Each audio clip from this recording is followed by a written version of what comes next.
তো? হ্যাঁ বলো। কেমন সন্দেহ? কি অঞ্জলি, তুমি কাঁদছো কেন?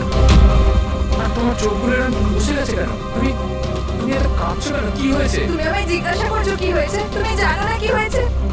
আমি কি করে জানবো কি হয়েছে? আমি তো এইমাত্র বাড়ি এলাম। রঞ্জন, তুমি পাগল হয়ে গেছো নাকি আমায় পাগল বানাচ্ছো? এত বড় ঘটনা ঘটে গেল আমাদের সাথে, তুমি এমন বিহেভ করছো যে যেন কিছু হয়নি। কি কি খেলা খেলছো তুমি? কি খেলা আরে আমি খেলছো তো তুমি? খেলা খেলছি না। কি তখন থেকে বলে চলেছো তুমি? রঞ্জন, কিছু ঘন্টা আগে তুমি তুমি ফোন করেছো।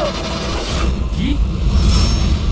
ওই লাশটা টুকরো করে ওই টুকরোগুলোকে পুকুরে ফেলে দিয়েছো, আর তুমি এমন বিহেভ করছো যেন কিছু হয়নি। মনে করো তুমি কেন এমন বিহেভ করছো? অঞ্জলি, তোমার কি হয়েছে? কিছু নেশা করেছো নাকি তুমি? হ্যাঁ, পাগলের মতো কথা বলছো। আরে কি খুন, কি মারা, কি কি এসব? What wrong with you? এক মিনিট, তোমার জামায় রক্ত, তোমার জামাতে রক্ত, আর তোমার মাথায় চোট লেগেছিল, আর এইসব তুমি জামা পরে চেক করলে, কোথায় গেল এইসব কিছু? কত রক্ত পাগল হয়ে লেগেছিল। গেছো তুমি? আজ সকালে এই জামাটা পরেই তো গিয়েছিলাম অফিসে। এখন টায়ার্ড হয়ে এত রাতে অফিস থেকে বাড়ি এসেছি, টেনশনে রয়েছে, তুমি উল্টো পাল্টা বলে যাচ্ছ, ইরিটেট করছো আমাকে। আর এইসব কি গল্প তৈরি করছো খুন খুনের? হ্যাঁ, রঞ্জন, রঞ্জন, ভালো করে মনে করো। হ্যাঁ, তুমি আমায় কল করেছিলে আর তুমি খুব ঘাবড়েছিলে। রঞ্জন, তুমি তুমি তুমি তুমি কাঁদছো কেন? সব ঠিক আছে তো? তখনই তুমি নিচে আসতে বলে, আর সাথে টুল বক্স আর পরিষ্কার করার কাপড়ও নিয়ে যেতে বলেছিলে। অঞ্জলি, রঞ্জন, এটা কি করে হলো?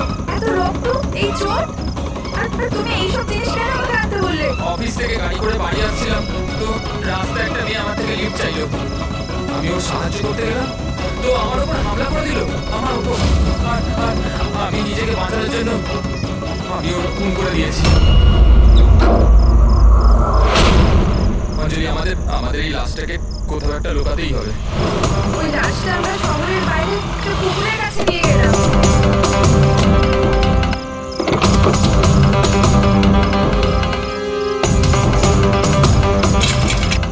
আর সেখানে তুমি বলার পর আমরা লাশটাকে টুকরো টুকরো করেছিলাম, সেগুলো প্লাস্টিক ব্যাগের মধ্যে ঢুকিয়ে আর আর ওই পুকুরে ফেলে দিলাম। আর তারপরে তুমি আমার বাড়িতে ড্রপ করে দিলে, আর তুমি বলেছিলে যে তুমি একটু পরেই বাড়ি চলে আসবে। তুমি আমায় এটা বলতে চাইছো যে যাকে আমি চিনতামই না আমি তার খুন করে দিয়েছি? হয় তুমি স্বপ্ন দেখছো, নয়তো তোমার মাথায় কিছু একটা চলছে, সেটা আমি জানি না। আর যদি তোমার কথায় একটু সত্যতা থাকে, can you prove it? I will.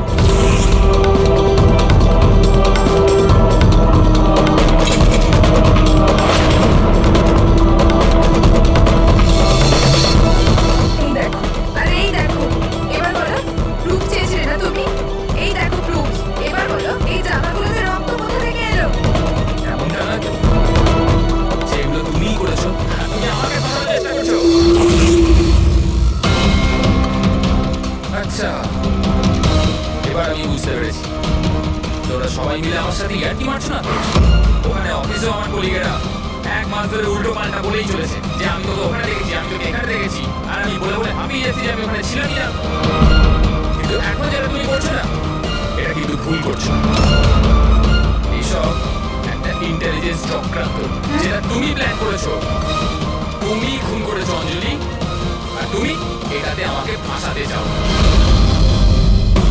আমি যাচ্ছি পুলিশের কাছে। সিআইডি কে ডাকো। ছাড়ো। কেন এমন করছো? রঞ্জন, রঞ্জন, তুমি খুন করেছো, তুমি সিআইডি কে কেন ডাকছো?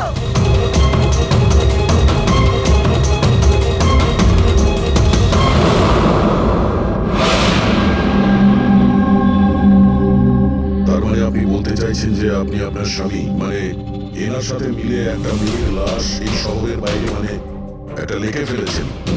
হ্যাঁ স্যার, আমি এটাই বলছি, আর এই সব কিছু আমি ওর বলাতেই করেছি। কিন্তু আপনার স্বামী তো বলছেন এই কিছু জানেনই না। ইনফ্যাক্ট উনি আমাদের এখানে ডেকেছেন। স্যার, এই মহিলা সব উল্টো পাল্টা বলছে, আমাকে ফাঁসানোর চক্রান্ত হচ্ছে, আর কেউ তাতে জড়িত। উল্টোপাল্টা আমি নয়, উল্টোপাল্টা এ বলছে। প্রথমে নিজের দোষ ঢাকার জন্য আমাকে দিয়ে এই সব কিছু করিয়েছে, আর এখন এখন নিজেই না বলছে। স্যার, আমি আপনাকে সত্যি কথা বলছি। আমি বলেছিলাম না যে আমার হ্যাঁ, ওই একই রকম দেখতে লোকের কথা। যে আপনার বন্ধু অ্যালেক্সটা আপনার মতো দেখতে লোকের সঙ্গে দেখা করছে, কিন্তু এটা মনে হচ্ছে না যে আপনার এই গল্পটা সত্যি তো আমার কাল্পনিক বেশি লাগছে। স্যার এই লোকটা আপনাদের মিথ্যে বলছে, আমি সত্যি বলছি। ইনফ্যাক্ট আপনারা তো জানেনও না যে কি হয়েছিল। স্যার রঞ্জন আমাকে টুল বক্স আর একটা কাপড় নিয়ে নিচে পার্কিং এ ডেকেছিল, আর ওখানেও আমাকে বললো যে ও একটা মেয়েকে খুন করে ফেলেছে। সেখানে আমরা লাশের টুকরো করে জলে ফেলে দিয়েছিলাম। স্যার প্লিজ আমায় বিশ্বাস করুন স্যার, একই রকম দেখতে একটা লোক এরকম করছে, আর না হলে সবাই মিলে চক্রান্ত করছে যাতে আমাকে ফাঁসানো হচ্ছে। 1 মিনিট এক সময়ের জন্য চুপ থাকুন, আর আপনি আপনার গাড়ি চাবিটা দিন এখনই এই মুহূর্তে, আর এখান থেকে লিখে যাব। একবারে এনএস ফরেন্সিক ল্যাবে যান, তাহলে আমরা জেনে যাবো যে আপনাদের দুজনের মধ্যে কে সত্যি বলছে আর কে মিথ্যে বলছে।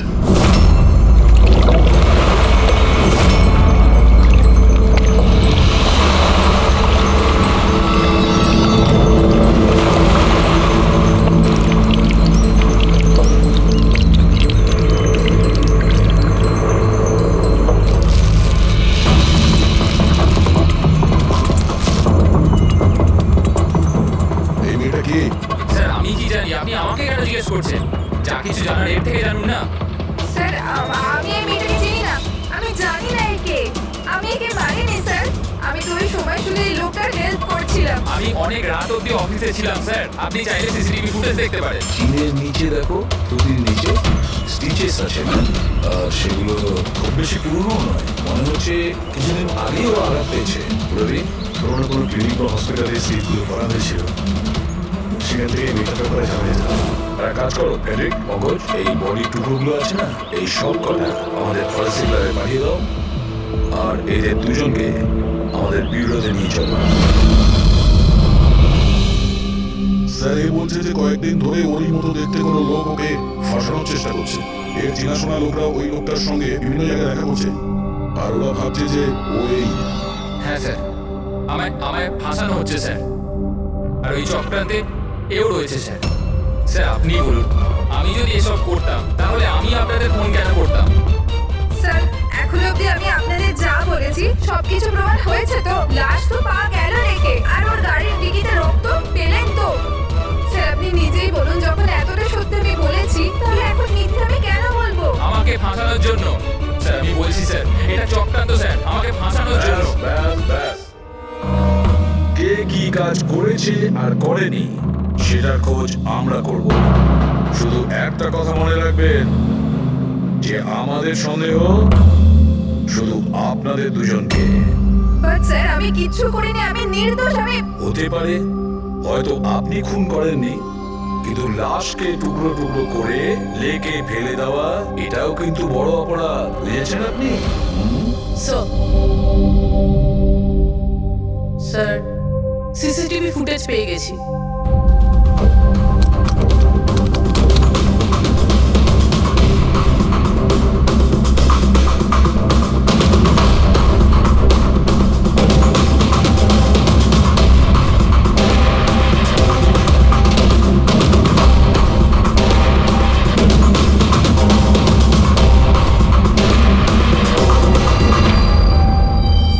এ তো খালি। কিন্তু স্যার আমি সত্যি কথা বলছি, আমায় বিশ্বাস করুন, আমি ছিলাম অফিসে। আমি বুঝতে পারছি না কেন আমায় দেখা যাচ্ছে না স্যার। মিস্টার রঞ্জন, আইন বিশ্বাসের উপর চলে না, প্রমাণ চাই। আপনার অফিসের যে ফুটেজ ছিল সবার সামনে, আপনি ওখানে নেই, তার মানে এটাই হচ্ছে যে আপনার বিশেষ যেটা বলছে সেটাই সত্যি। না না স্যার, আমি সত্যি কথা বলছি স্যার, আমি অফিসেই ছিলাম। আমি বুঝতে পারছি না যে এটা কিভাবে হলো। হ্যাঁ, কিন্তু আপনার অফিস ফাঁকা দেখাচ্ছে কেন? স্যার রঞ্জনী কোম্পানি সিইও, এই ফ্লোরে শুধু ওই থাকে। ও ছাড়া একজন পিয়নও আছে, সে সেদিনকে ছুটিতে ছিল। আচ্ছা, রঞ্জন বাবু ঠিক ওই দিনেই আপনার পিয়ন অ্যাবসেন্ট কেন? স্যার আমি সত্যি বলছি স্যার, আমি অফিসে ছিলাম। মিস্টার রঞ্জন, নিজেকে নিরপরাধী প্রমাণ করবার জন্য কোনো রকম প্রমাণ আপনার কাছে নেই। আরে কুন্দর, ভালো হয়েছে তুই এসে গেছিস ভাই। এরা বলছে যে আমি কারো খুন করেছি। আরে আমি কাউকে কিভাবে মারতে পারি বল না, বোঝা না ভাই। এ করতে পারে না স্যার। স্যার এর জীবনে একটা মাছি পর্যন্ত মারেনি। হ্যাঁ এটা ঠিক যে ও মাঝে মাঝে খুব রেগে যায়, রাগকে কন্ট্রোল করতে পারে না। হ্যাঁ স্যার, অনেকদিন ধরে চিকিৎসা চলছে, ও ওষুধপত্রও খান রঞ্জন দাদা, কিন্তু কখনো কখনো যদি ওষুধ খেতে ভুলে যায় তাহলে নিজেকে সামলাতে পারে না। এই কথাটা তুমি আমাদের কেন বলনি? স্যার আমি ওই শুধু আপনাকে নয়, কাউকেই হয়তো বলিনি কথা। আমার ক্ষমতা চলতো তো তার এই বিয়েটা হতেই দিতাম না। আমি তো আমার মেয়ের কাছে হেরে বসে আছি। এই লোকটা তো একটা সাইকো সাইকো। এই রঞ্জন একজন মানসিক রোগী রোগী। এর পার্সোনালিটি ডিসঅর্ডার আছে। এর মাথা তো সেটাই মনে রাখে যেটা ও মনে রাখতে চায়, বাকি সমস্ত কথা তো এ ভুলে যায়। হতে পারছে যে খুনটা এই করেছে আর ভুলে গেছে। ব্যাপারটা হচ্ছে যে আমি আগে অসুস্থ ছিলাম, কিন্তু তারপর আমি ঠিক হয়ে গেছিলাম। আপনি এরকম কেন বলছেন? কুন্দন, কুন্দন তুই বল, আমি সত্যি বলছি কিনা। যদি আপনি বলুন না। আরে তুমি বলো না। আপনারা আমায় এভাবে কেন দেখছেন? আরে আমি সাইকো নই, আমি অসুস্থ নই, কোনো মানসিক রোগ নেই আমার, একদম ঠিক আছি আমি। আরে বলো না, বলো না। বাস, অনেক হয়েছে। এটা তোমার বাড়ি নয়, বিউগো। এই নাটক এখানে চলবে না। একটা কাজ করো, পাশের ঘরে গিয়ে এনাদের বসাও। যান, ওই দিকটা যান যান। সমস্ত প্রমাণ ওই রঞ্জনের বিরুদ্ধে, আর তাছাড়াও ওর আচরণটা ঠিক নেই। কিন্তু বুঝে উঠতে পারছি না, জানি না কেন আবার এই ব্যাপারটা এড়িয়েও যেতে পারছি না। ও বারবার আমাদেরকে বলছে যে অফিসের সিসিটিভি ফুটেজটা চেক করুন। আমি অফিসে ছিলাম। এতটা জোর দিয়ে কেউ বলতে পারে না। আরো একটা ব্যাপার স্যার, ফোন ওই করেছিল। কোনো খুনি এরকম কেন করবে? আর স্যার ওই ডিসোসিয়েটিভ পার্সোনালিটি ডিসঅর্ডার, হয়তো খুনটা করেছে আর তারপর ভুলে গেছে। এই রোগটাতে এরকমই হয় স্যার। হতে পারে, এটা হতেই পারে। একটা কাজ করি আমরা, এই যে সিসিটিভি ফুটেজ আছে না, এটাকে ল্যাবে পাঠাই, চেক করে দেখি এই ফুটেজটা কেউ কোনোভাবে এডিট করে চেঞ্জ করেছে কিনা। আর স্যার ওই একই রকম দেখতে ব্যাপারটা। ও এটা বলছে যে ওর বন্ধুরা ওর মতো দেখতে লোকটাকে দেখেছে, আর ওই লোকটা ওর বন্ধুগুলোকে চিনতেও পারেনি।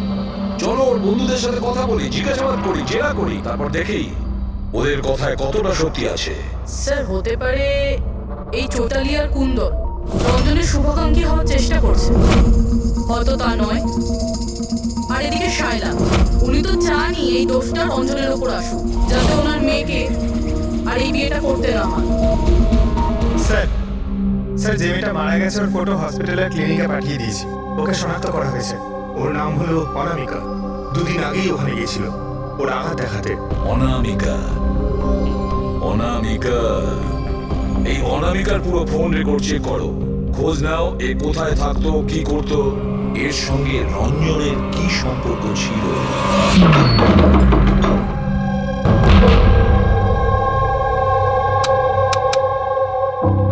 স্যার, অনামিকা হসপিটালে এই অ্যাড্রেসটাই দিয়েছিল।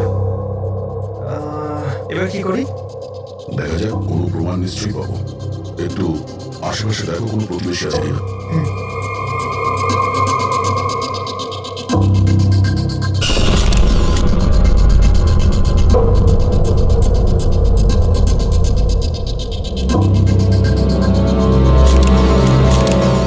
স্যার, এটা অঙ্কিত, অনামিকার প্রতিবেশী। হ্যালো স্যার, কি হয়েছে বলুন? অনামিকা ঠিক আছে তো? না, অনামিকার খুন হয়ে গেছে, আর আমরা সেই জন্যই এর তদন্ত করছি। আপনি ওর ব্যাপারে কিছু বলতে পারেন যার সাহায্যে আমরা খুনি পর্যন্ত পৌঁছতে পারি? না স্যার, আমি ওর ব্যাপারে বেশি কিছু তো জানি না। হ্যাঁ, তবে এটুকু জানি যে ও অ্যাসিস্ট্যান্ট ডাইরেক্টর ছিল আর এখন একটা ইন্টারন্যাশনাল শর্ট ফিল্মে কাজ করছিল। ইন্টারন্যাশনাল শর্ট ফিল্মে? আচ্ছা, ওর কোনো বন্ধু কিংবা আত্মীয় যে এখানে ওর সঙ্গে থাকতো? ও তো এনারাই ছিল স্যার, এই কিছু মাস আগেই এখানে থাকতে এসেছিল। আমি তো ওর পরিবারের কাউকে দেখিনি। হ্যাঁ, ওর একটা বয়ফ্রেন্ড ছিল যার সাথে ও ঘন্টার পর ঘন্টা ফোনে কথা বলতো।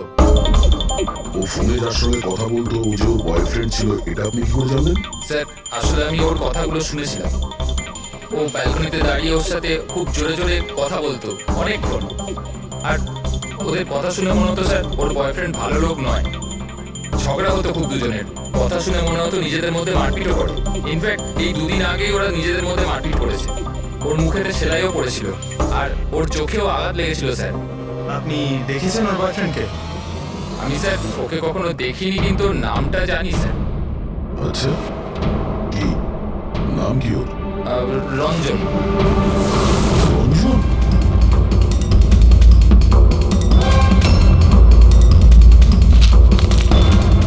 স্যার হ্যাঁ? এই দেখুন, এই অনামিকার পাসপোর্টে এই বার্সেলোনার ভিসা লাগানো রয়েছে। বার্সেলোনা? এটা স্পেনে যেতে চাইছিল নাকি? স্যার, অনামিকা স্পেন থেকে এসেছিল স্যার। আমি ওদের কথা শুনেছিলাম। স্যার, ও বিরক্ত হয়ে গেছিল রঞ্জনের জন্য। সারা জীবনের জন্য স্পেন ফিরে যেতে চাইছিল। স্যার আমার মনে হয় ওর খুন রঞ্জনই করেছে। ও চাইতো না যে ও স্পেনে চলে যাক।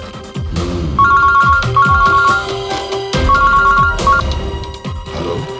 স্যার, অনামিকার ফোন রেকর্ডস পাওয়া গেছে। একটা নাম্বারে যেটাতে ও সবচেয়ে বেশি কথা বলতো সেটা রঞ্জনের কোম্পানির নামে রেজিস্টার্ড আছে।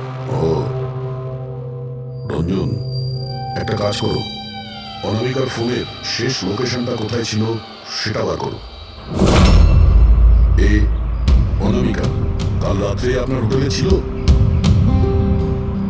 I am not sure sir, ছিল না? আমার তো মনে হয় না। ঠিক আছে, আমাদের আপনার হোটেলের সিসিটিভি ফুটেজটা চেক করতে হবে। Sure sir.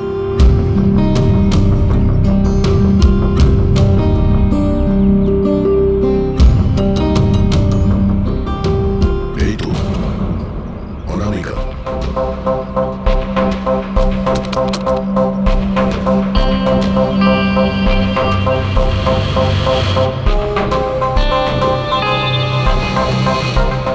এটা কি ব্যাপার?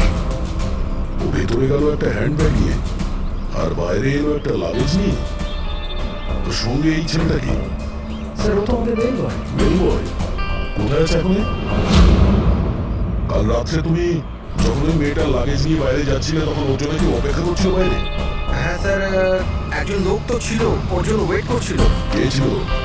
লম্বা রোগা করে একজন ছিল। লম্বা রোগা করে? এ ছিল ওই লোকটা? স্যার, মনে হচ্ছে তো এরকমই ছিল। দেখে তাই মনে হচ্ছিল মানে? স্যার, ও দূরে দাঁড়িয়ে ছিল তাই আমি ঠিক মতো দেখতে পাইনি। ও, তার মানে এই রঞ্জন, ও আমাদের মিথ্যে কথা বলেছে। ও অনামিকাকে আগে থেকেই চিনত আর শেষবার অনামিকা ওর সাথেই ছিল। রঞ্জন বলছে যে আপনারা ওকে আলাদা আলাদা জায়গাতে দেখেছিলেন, কিন্তু ও বলছে ওখানে ছিলই না। ব্যাপারটা কি বলুন তো? স্যার, আমি একদিন কফি শপে কফি খাচ্ছিলাম, আমি দেখলাম যে রঞ্জন বাইরে কারোর সাথে কথা বলছে। রঞ্জন, রঞ্জন, এই রঞ্জন! স্যার, আমি যখন ওকে ডাকলাম ও জানি না কেন আমার কথা না শুনে অন্যদিকে চলে গেল। রঞ্জন! কিন্তু স্যার, যখন আমি এটা ওর সঙ্গে কথা বললাম তখন ও বললো যে ওখানে ছিলই না। আমি জানি না ওখানে মিথ্যে কথা বললাম। আর লীলা দেবী, ওকে আপনি কোথায় দেখেছিলেন? কান্দিওয়ালাতে একটা জুয়েলারি শপে। ওর সঙ্গে একটা মেয়েও ছিল। রঞ্জন, রঞ্জন! আচ্ছা, এই মেয়েটা ছিল কি? হ্যাঁ স্যার, এই মেয়েটাই ছিল। কিন্তু যখন ওর সঙ্গে আমি ফোনে কথা বললাম, বলতে শুরু করলে আমি তো ওখানে ছিলামই না। আর তোমার সঙ্গে কি এটাই ঘটেছে? হ্যাঁ স্যার, ও বাজারেতে আমার সামনে দিয়ে যাচ্ছে। আমি ওকে হাত দেখালাম, ভাই বললাম। মদন রে তো সরাসরি আমায় ইগনোর করলো, অটোতে বসে চলে গেল। এদিকে দেখ ভাই, আমি রঞ্জন, রঞ্জন। ঠিক আছে, thank you very much.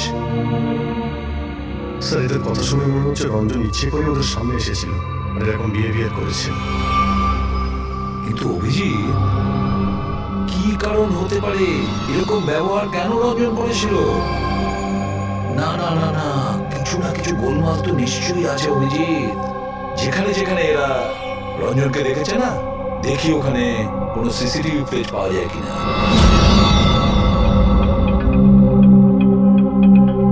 Sir, এখানে দেখুন।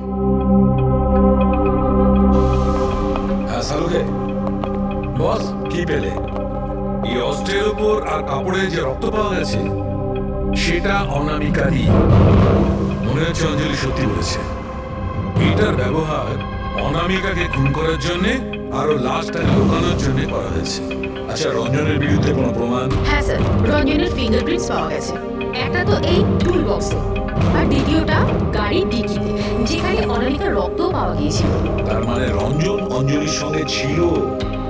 এটা তো খুব সহজ সরল প্রমাণ। অঞ্জলি সত্যি কথা বলা আর রঞ্জনকে খুনি প্রমাণ করা। কিন্তু বস, আরো অনেক কিছু পাওয়া গেছে। কি? স্যার, আমরা একটা বিশেষ ধরনের পলিমার আর সিলিকনের ট্রেসেসও পেয়েছি, যেটা সাধারণত অদ্ভুত ব্যাপার। সিলিকন আর পলিমার, এটা তো সত্যি অদ্ভুত ব্যাপার। আরো একটা বিশেষ কথা দেখাচ্ছি, এসব এই কেমিক্যাল। বস, এই বিশেষ কেমিক্যালটা আমরা সব জায়গায় পেয়েছি, কাপড়ে, টুল বক্সে, অস্ত্রের উপর, সব জায়গায়। আর এটা ছাড়া এই দেখো, এই কিছু সায়ানাইড, কিছুটা ক্লোরাইড, এইসব কেমিক্যাল। সবচেয়ে বড় কথা হচ্ছে এই যতগুলো কেমিক্যাল আছে এই সিচুয়েশনে এখানে এগুলো থাকাই উচিত না। রঞ্জন, এই রঞ্জনের স্বাধীন থাকা চলবে না। রঞ্জনের একা থাকা খুবই বিপজ্জনক। অনামিকার প্রতিবেশীরা বলছে যে তুমি অনামিকার বয়ফ্রেন্ড। না স্যার, কিন্তু তুমি ওকে অনেক মারধর করতে। না না, এটা একদম মিথ্যে স্যার, ভুল কথা এগুলো। লোকে আমার নামে বিভিন্ন কথা বলে বেড়ায়, কিন্তু সত্যিটা তো হলো যে আমি কোনো অনামিকাকে চিনি না। আচ্ছা, এই তোমার ক্রেডিট কার্ডের বিলস এগুলো তো ছিল না? এই দেখো, এই অনামিকা বার্সেলোনা ফ্লাইটের টিকিট তোমার ক্রেডিট কার্ড থেকে কেনা হয়েছে। আর ও যে নাম্বারটায় ঘন্টার পর ঘন্টা কথা বলতো সেটা তোমার কোম্পানির নামে রেজিস্টার করা আছে। আর সব থেকে বড় কথা, তোমার গাড়ির ডিকিতে অনামিকার রক্তের ছাপ পাওয়া গেছে। আর তুমি কি মনে করছো যে আমরা এর ওর কথা শুনে তোমার ওপর দোষটা পাচ্ছি? এই সমস্ত প্রমাণই যথেষ্ট এটা প্রমাণ করার জন্য যে তুমি অনামিকাকে খুন করেছো। না স্যার, আমি কারোর খুন করিনি। আর স্যার, এই ক্রেডিট কার্ড, স্যার আমার কাছে তো অনেক ক্রেডিট কার্ড আছে স্যার।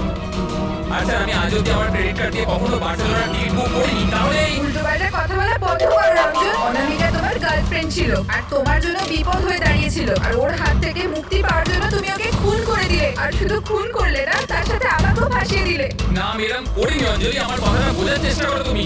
বৌদি, মানছি এই সমস্ত প্রমাণ এটাই ইঙ্গিত করছে যে অঞ্জলি খুনটা করেছে, কিন্তু কিছু প্রমাণিত হয়নি এখন। আপনারা প্লিজ আমাদের কাজ করতে দিন।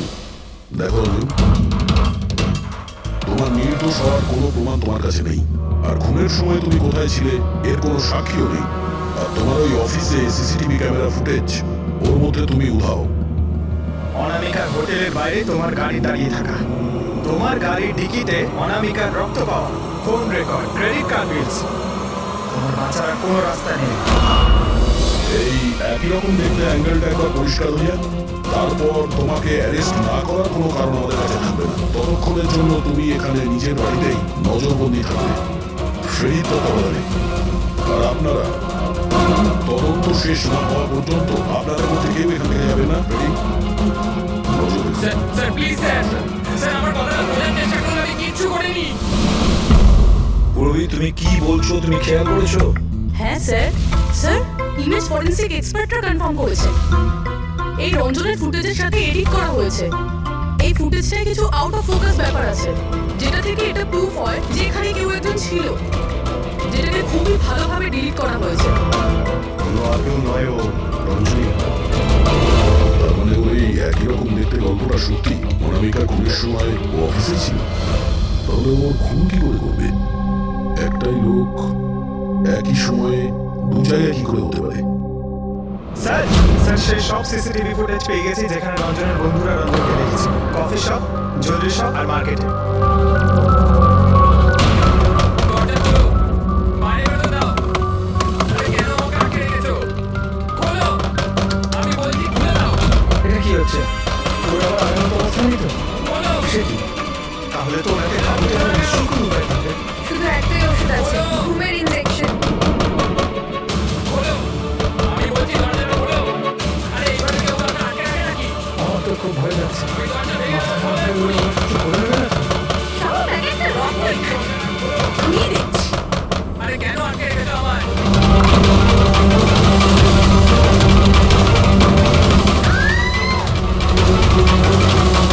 এই, রঞ্জন, দাঁড়াও বলছি।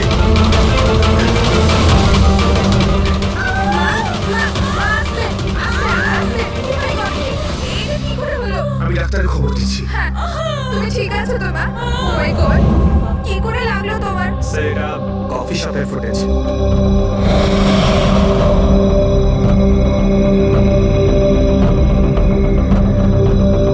স্যার এবার জুয়েলারি শপ।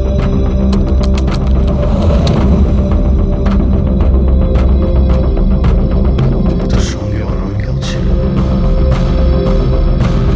এখনো পর্যন্ত সবকিছু তো নর্মাল লাগছে।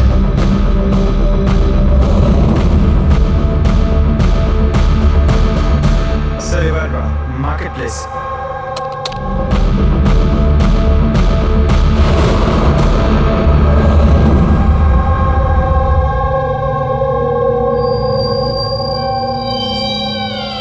পঙ্কজ একটু রিওয়াইন্ড করো। হ্যাঁ, আগে ওই রঞ্জনকে জুম করো।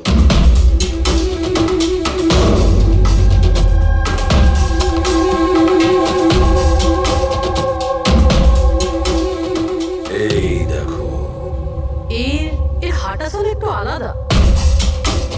ও অন্য ধরনের জুতো পরে রয়েছে।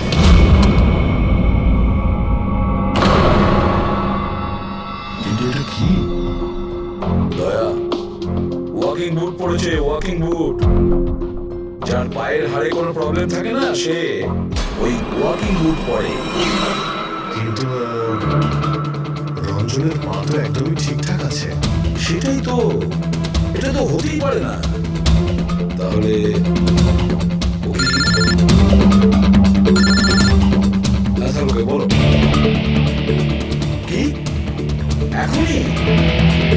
আচ্ছা ঠিক আছে, আমি আসছি। সালুকে ফরেন্সিক ল্যাবে রেখেছে, এখনই যেতে হবে। চলো। হ্যাঁ ঠিক, বলো কি বলে তুমি? ঠিক আছে, হ্যাঁ ওখানেই থেকো। ফ্রেডরিক বলছিল রঞ্জন পালিয়ে গেছে শালের ওপর আঘাত করে। কিন্তু ফ্রেডি তো ছিল ওখানে। সেটাই তো। একটা কাজ করো দাদা, তুমি আর পঙ্কজ ওখানে চলে যাও, আমরা ফরেন্সিক ল্যাবে যাচ্ছি।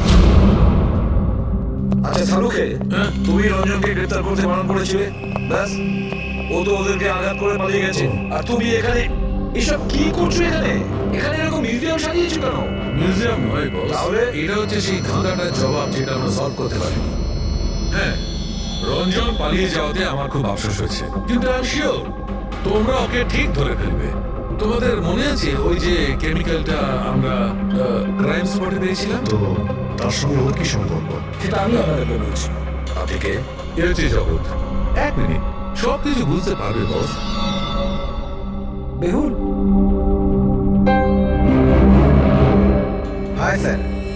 এবার এর সঙ্গে আমার এই কেসের কি সম্পর্ক? আপনারা ওর সাথে একটু মন দিয়ে কথা বলুন, দেখুন সব কিছু জানতে পারবেন। এটা বলুন তো যে আপনি কে, আর এই কেসের সঙ্গে আপনার কি সম্পর্ক?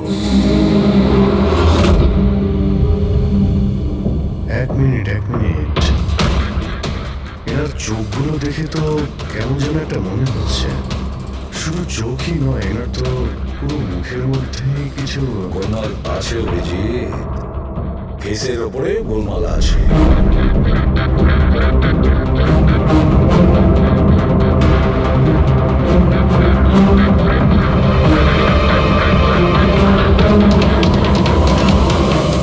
ও থ্যাংক ইউ বেহুল। এটা কি? আমি বলছি বস, ওই কেমিক্যালস যেটা ক্রাইম স্পটে পাওয়া গেছিল, আসলে ওই কেমিক্যালটা এই ধরনের মাস্ক আর নকল রক্ত তৈরি করতে কাজে লাগে। বিশেষ করে এই সিলিকন মাস্ক, যেটা ওই সিনেমাতে ব্যবহার হয়। সব থেকে বড় ব্যাপার হচ্ছে এর মধ্যে চোখের পাতা থাকে না, আর চোখের জন্য এখানে গর্ত একটা থাকে আসল মুখের মতো, যাতে যে এটা পড়বে তার আসল চোখটা এই গর্ত থেকে বেরিয়ে এসে যাতে ও দেখতে পায়। আর স্যার, এটাকে বানানো কিন্তু অত সহজ নয়। হাই কোয়ালিটি সিলিকন আর পারদর্শী লোকই এটা বানাতে পারে। লেটেস্ট টেকনিকের জন্য স্যার, এটা যে পড়বে তার যে মুখের ভাব, সেটাই মাস্কে ফুটে উঠবে। এর থেকে তো একটা কথা পরিষ্কার হচ্ছে, কেউ রঞ্জনের মতো দেখতে হুবহু একটা মুখোশ বানিয়েছে, একটা মাস্ক বানিয়েছে। রঞ্জনের মতো হাইটের কেউ ওই মুখের মতো কোনো মাস্ক বানিয়েছিল, আর লোকে তার বোকা বানাচ্ছিল। আর সেই জন্যই সবাইকে দূর থেকে দেখা দিয়েছিল, কারণ যদি কাছে আসতো তাহলে সবাই বুঝে যেত কোনো মাস্ক পরে আছে। আর স্যার অঞ্জলি, ও ও তোর সাথেই ছিল, ওর সাথে কথাও হয়েছে, ওর সাথে লাশটা লুকোনোর চেষ্টা করেছে। ওর মুখে রক্ত লেগেছিল আর ওখানে লাশগুলোকে কাটছিল আর লুকিয়ে রাখার চেষ্টাও করেছিল, তাই হয়তো তাড়াহুড়োতে কোনো খেয়ালই করেনি। আর তাছাড়াও এই যে একই রকম দেখতে না, নিশ্চয়ই ওর পায়ের হাড়ে ওর প্রবলেম ছিল, তাই ও ওয়াকিং বুট পরেছিল। আর এই মাস্ক তৈরি করাও এত সহজ নয়। স্যার এই মাস্ক ফিল্ম প্রজেক্টেই কাজে লাগে। হ্যাঁ, তবে এটুকু জানি যে ও অ্যাসিস্ট্যান্ট ডাইরেক্টর ছিল আর এখন একটা ইন্টারন্যাশনাল শর্ট ফিল্মে কাজ করছে। স্যার দয়া বলছিল যে অনামিকা ও নাকি কোনো ইন্টারন্যাশনাল শর্ট ফিল্মে কাজ করছিল। ওর পক্ষে এগুলো করা তো খুবই সহজ। তার মানে ও রঞ্জনের গার্লফ্রেন্ড ছিল না, ওকে নিজেরই খুনে ফাঁসানোর চেষ্টা করেছিল। সেই জন্যই ও ভেলভারকে গাড়ি উঠতে নিয়ে গিয়েছিল। সে নিজের প্রতিবেশীর সামনে রঞ্জনের সাথে ফোনে কথা বলার নাটক করেছিল। মানলাম, ওই আমি মানলাম, কিন্তু কেউ নিজের মৃত্যুর ষড়যন্ত্র নিজে কেন করবে? মানে আমি বলতে চাচ্ছি, অনামিকা তার নিজের মৃত্যু কেন নিজে ডেকে আনবে? না না না না, কিছু তো একটা গোলমাল আছেই। কেউ তো একজন আছে যে অনামিকাকে শিখন্ডি খাড়া করেছে, আর সেই পুরো কেসটার মাস্টার মাইন্ড, বুঝেছো? আপনাদের মাথা খারাপ আছে? ফ্রেডি ইঞ্জেকশন নেওয়ার জন্য ভেতরে আছে আর তোমরা ওই লোকটাকে ছেড়ে দিলে। আমরা তোকে পালাতে দিইনি, আমরা কি দরজা খোলার কি দরকার ছিল? ওই লোকটা যে মানসিক অবস্থা নিয়ে এখান থেকে পালিয়ে আছে, কে জানে কার সাথে কি করবে। শায়লা দেবীর উপর হামলা করেই দিয়েছে। স্যার একটা কথা বুঝতে পারলাম না, ওরা তোমাদের দুজনের সামনে থেকে পালালো আর তোমরা ধরতে পারলে না ওদের? স্যার আমরা খুব ভয় পেয়ে গেছিলাম আর সব কিছু এত তাড়াতাড়ি হলো। স্যার আমরা যদি মাঝখানে আসতাম তাহলে আমাদের উপর হামলা করতে পারতাম না স্যার। হ্যাঁ, যেমনভাবে আন্টিকে হামলা করেছিল আমাদেরও করতে তাহলে। এক মিনিট, শায়লা দেবীর উপর হামলা? কিন্তু কিভাবে? ওর কাছে অস্ত্র কি করে এলো? এখানে তো কোনো অস্ত্র ছিল না, আমরা সমস্ত অস্ত্র সরিয়ে দিয়েছিলাম। হ্যাঁ স্যার, শুধু ঘরে কেন, কিচেনেও সবজি কাটার কোনো ছুরি পর্যন্ত নেই।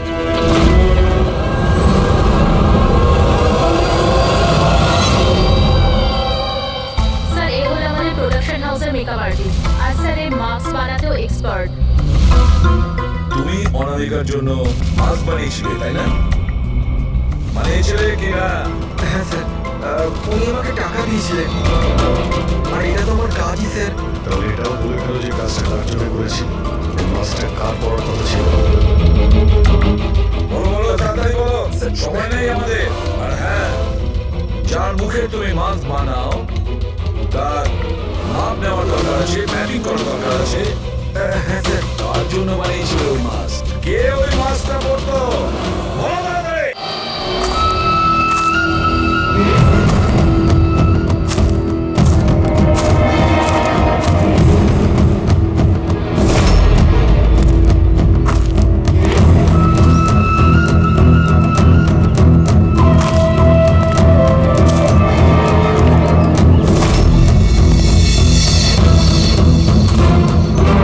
কে তুমি? হ্যাঁ, কে তুমি? কি চাও? কেন আমাকে বেঁধে রেখেছো? আমার তো মনে হয়েছিল আমাকে দেখে তুমি খুব খুশি হবে, কারণ আমি তো হচ্ছি সে যাকে তুমি খুঁজে চলেছ। তোমারই আর এক রূপ। কিন্তু তোমার মুখ তো আমার সাথে মেলে না। কারণ এটাই, আমি তোমার মতো মুখের হাত করে নেই এখন। নাহলে তুমি আমাকে চিনতে পারতে না যে আসল তুমি না আমি। আরেকটা কথা, আমি তোমার আওয়াজে কথাও বলতে পারি। কিন্তু তুমি এমন কেন করছো? যাতে অনামিকার খুনের জন্য তোমার জেল হয়ে যায়। কিন্তু আমার তোমার সাথে কি শত্রুতা? আমি তো তোমাকে চিনি অব্দি না। ওসব জেনে তুমি কি করবে? এখন তো শুধু এইটুকুনি জেনে রাখো যে আমার এত পরিশ্রমে এআইডি লোকেরা চোট ঢেলে দিয়েছে, আর আমার কাছে শুধুমাত্র এখন একটাই রাস্তা বাকি আছে, যে তোমাকে আমি ফিরে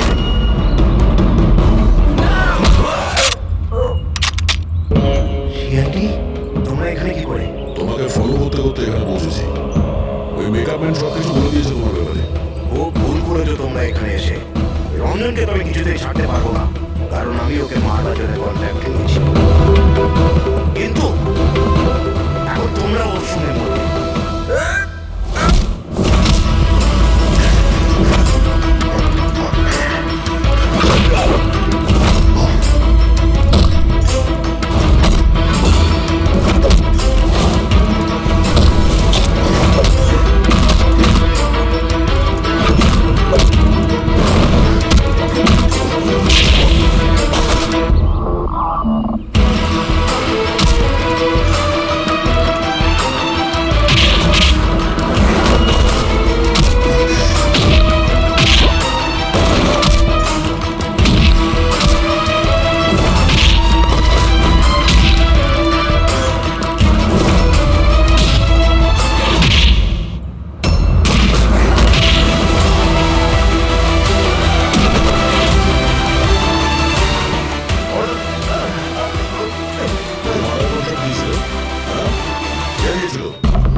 আমায় ক্ষমা করে দাও মা।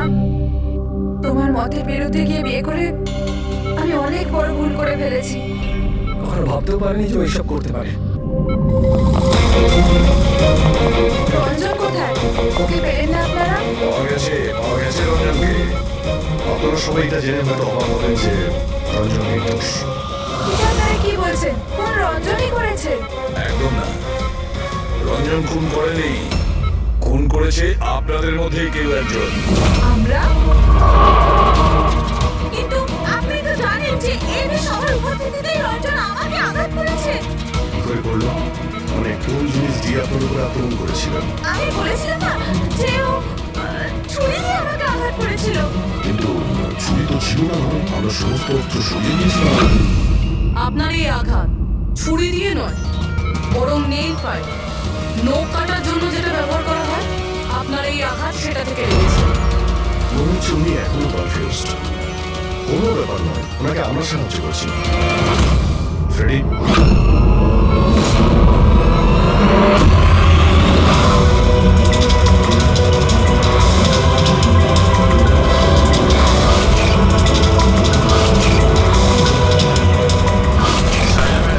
আমরা জানতে পেরে গেছিলাম অনামিকার প্রতিবেশী কি এসবের সঙ্গে যুক্ত।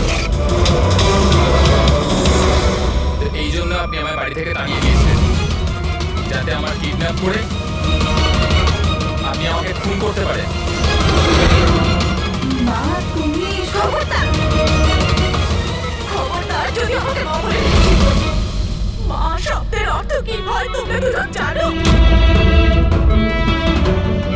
স্যার, এ আমার অনিচ্ছা সত্ত্বেও রঞ্জনের সাথে বিয়ে করলো আর আমার সাথে সব সম্পর্ক চিরদিনের মতন ত্যাগ করলো।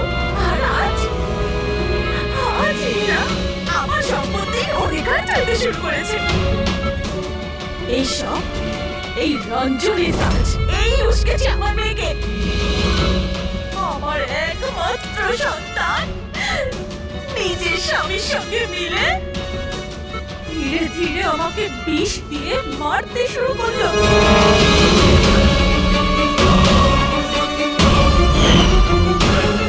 দুবোটা তাড়াতাড়ি করো অঞ্জলি, এটা নিয়ে গিয়ে মায়ের ঘরে রেখে দাও, যাও।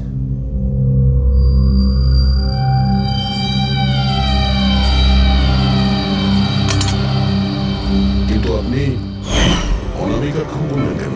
ওর কোনো দোষ ছিল না, কিন্তু আমার কাউকে তো একটা দরকার ছিল এই সব কিছু করার জন্য। কিন্তু আমি এদের দুজনকে শাস্তি দিতে চেয়েছিলাম যে রঞ্জনের ফাঁসি হয়ে যাক আর রঞ্জনের সারা জীবনের মতো জেল। শারদা দেবী, এদের প্রতি আপনার ঘৃণা আপনাকেও এদেরই মতন অপরাধী বানিয়েছে। এদের দুজনের তো শাস্তি হবেই। আপনার প্রাণ নেওয়ার চেষ্টা করেছে বলে, কিন্তু আপনারও কঠোর থেকে কঠোরতম শাস্তি হবে অনামিকাকে খুন করার অপরাধে।